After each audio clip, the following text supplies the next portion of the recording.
कोशिश होगी किसी का दिल ना दुखाऊं। आप लोग दोस्त मुझे कह रहे थे कि आप भाई नेशनल इंटरनेशनल अफेयर्स पे वीडियो अपलोड करते हो, लोग काफ़ी वीडियोस इंशाल्लाह आ रही हैं, तो सब्सक्राइब कर लें। एंड स्क्रीन पे उसकी एक वीडियो लगी एजुकेशन की।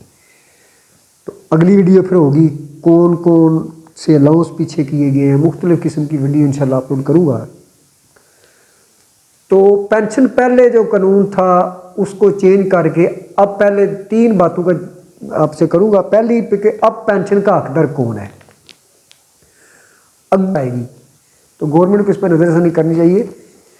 तो अगली बार या अप्पा आज किसी बेटी को वो जो पेंशन है वो आगे ट्रांसफ़र हो जाती है। 2024 से पहले जिन लोगों ने वफात पाई और पेंशन शुरू हो चुकी थी, वार्ष पेपर क्लियर हो चुके थे, पेंशन लेनी जिन्होंने शुरू कर दी थी वो तायात पेंशन लेंगे सेम उसी तरह। लेकिन अगर 2